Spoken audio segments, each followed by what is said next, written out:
Oi, gente, tudo bem com vocês? Nós estamos aqui mais uma vez entrando com vocês para trazer algumas orientações muito importantes para vocês. Nós estamos aqui com o Dr. Matheus. Antes de mais nada, eu vou até dar uma lida aqui só no currículo, para vocês terem uma noção com quem a gente está falando e por que é tão interessante a gente estar trazendo essas informações para vocês.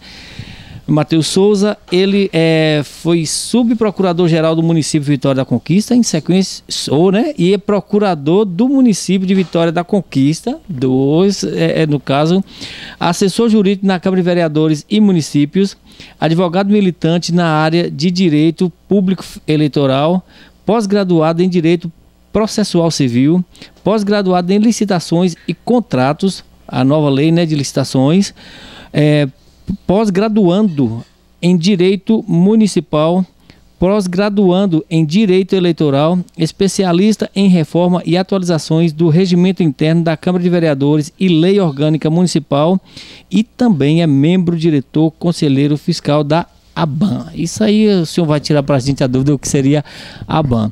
Doutor, é um prazer estar contigo nessa tarde. Já tem algum tempo que eu venho nessa expectativa. Boa tarde para o senhor.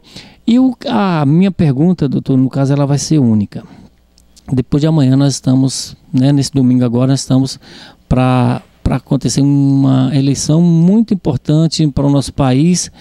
E a pergunta é: quais as principais mudanças? O que é que o eleitor precisa saber? Quais as principais informações para o eleitor? Almeida, inicialmente, boa tarde. Quero agradecer pelo convite.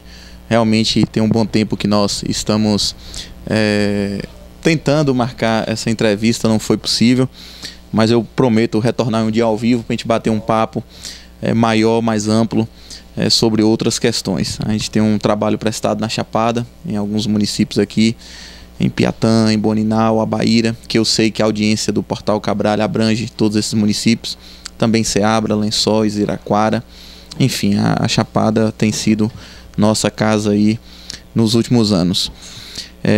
Pois bem, vamos falar as principais mudanças para o pleito de domingo. Domingo vamos celebrar a festa da democracia, que são as eleições gerais. Nessas eleições, os eleitores irão ter 5 votos: deputado federal, deputado estadual, senador, governador e presidente da República.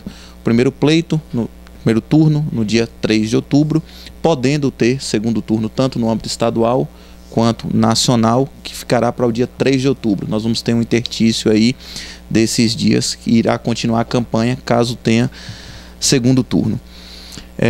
Informações de horário, porque nós tivemos uma mudança relativa à última eleição, que foi a eleição municipal, porque nós estávamos num período de pandemia e as eleições foram antecipadas para 7 horas da manhã. Essas eleições voltam à normalidade, vamos dizer assim, e vai iniciar a votação pontualmente 8 horas.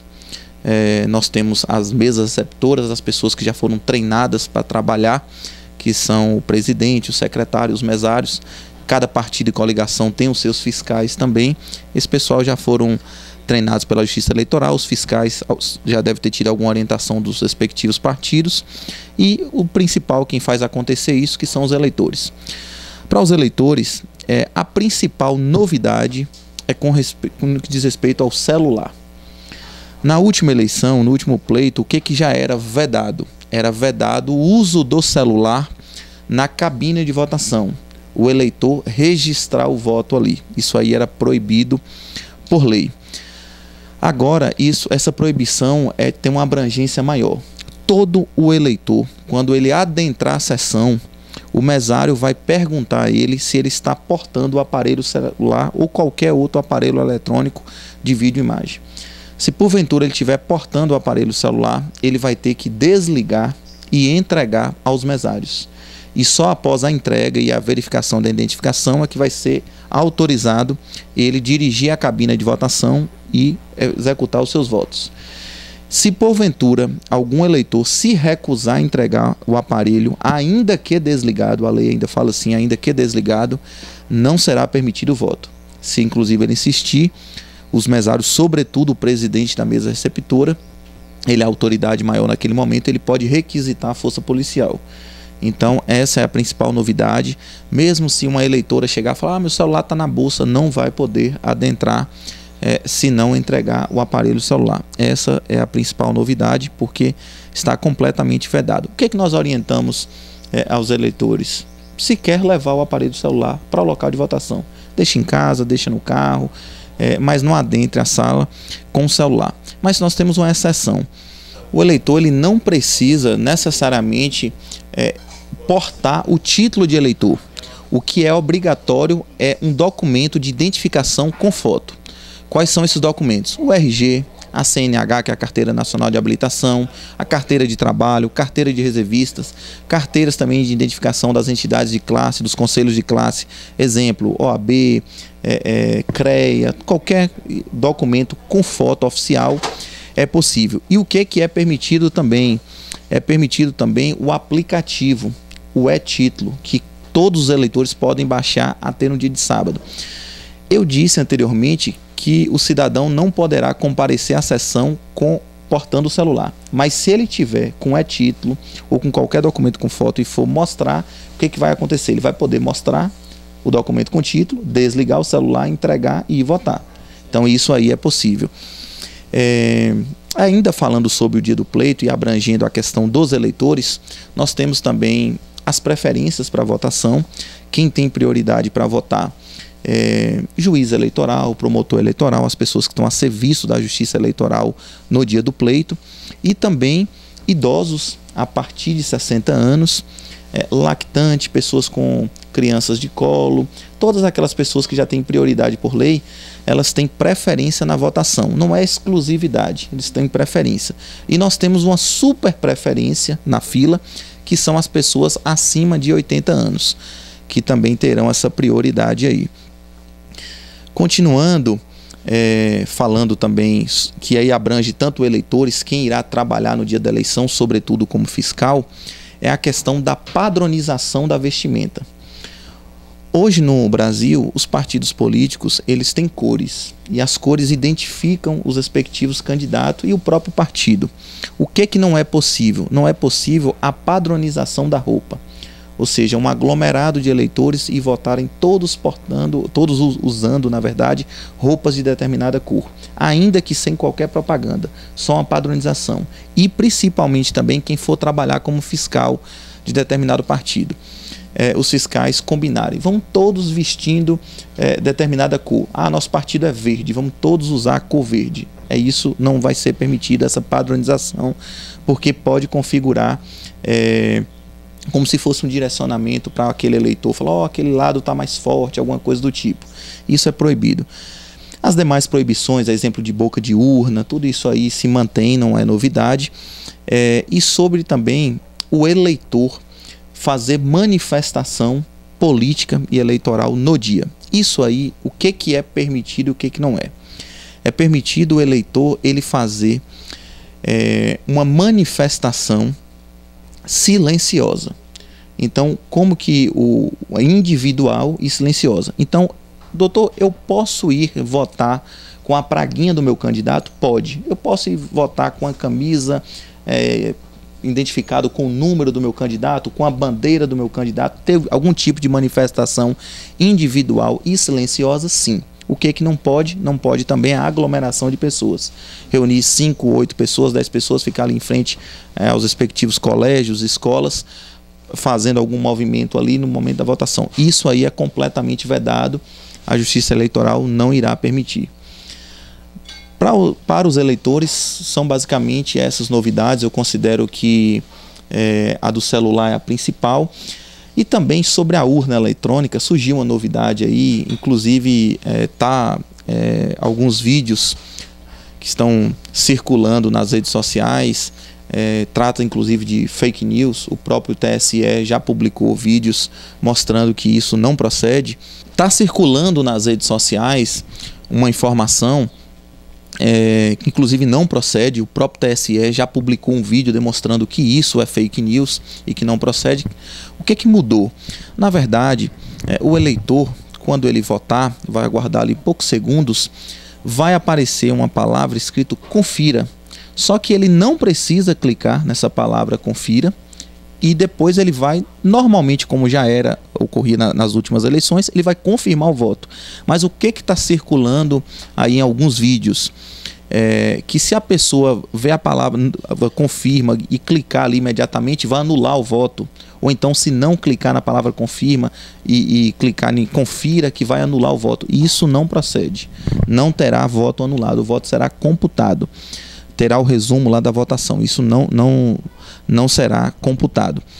Sobre a identificação do voto, eu acho que também é importante a gente falar que, se porventura um eleitor chegar, isso nos municípios menores, sobretudo aqui, vamos falar da Chapada Diamantina, Piatã, Abaíra, Boninal, até mesmo Ceabra, se os eleitores geralmente são conhecidos, até mesmo dos mesários, são pessoas conhecidas, mas se porventura chegar um cidadão e o documento de identificação gerar dúvida para o mesário ou para o fiscal, eles podem, vamos dizer assim, impugnar aquela identificação.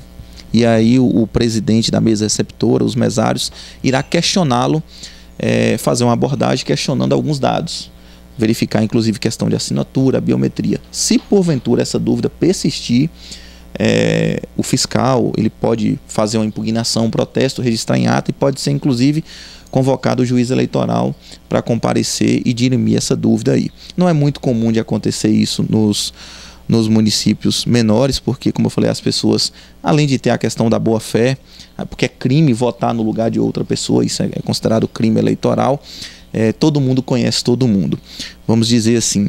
E quem irá trabalhar também nas eleições, lembrá-los para chegar pontualmente às 7 horas, né? Porque antes de iniciar a votação, que a votação vai iniciar 8 horas da manhã, acontece todo o procedimento interno ali, desde o ligar da urna, a emissão da zerésima. Zerésima é um documento que é emitido ali na urna eletrônica, é assinado por todos o presidente, o secretário, os mesários, inclusive os fiscais também assinam, é afixado lá. As outras vias também é enviado ao cartório eleitoral. E essa zerésima, o que ela conta? O nome já é bem sugestivo, zerésima, 0 votos. Vai aparecer o nome do candidato, o número dele e 0 votos. Se não emitir esse documento, essa zerésima, a votação não pode ser iniciada. A votação não pode ser iniciada. A votação encerra que hora?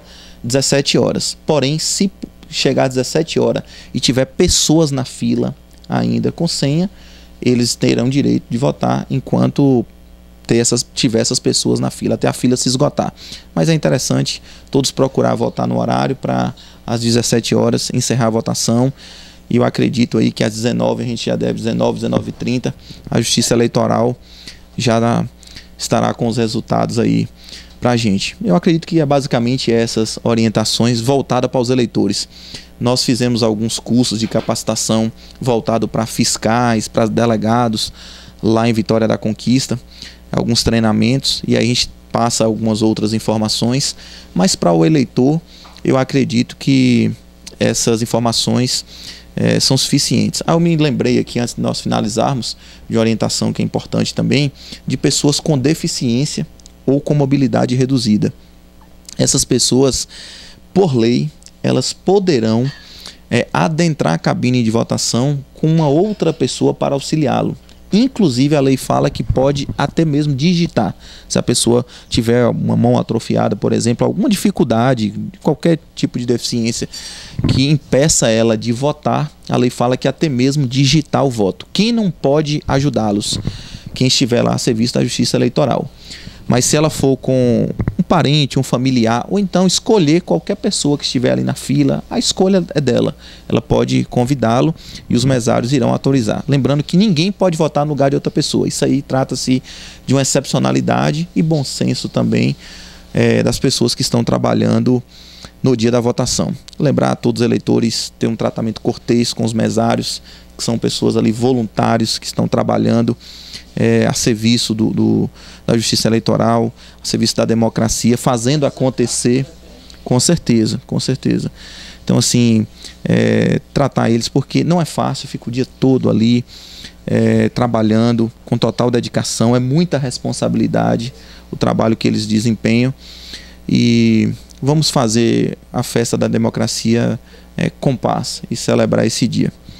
Eu agradeço e espero poder voltar um dia para a gente conversar sobre outros assuntos que essa entrevista tem sido adiada, né, Almeida? Mas vai acontecer e a gente vai fazer um ao vivo aí muito em breve. Muito obrigado e Deus abençoe a todos.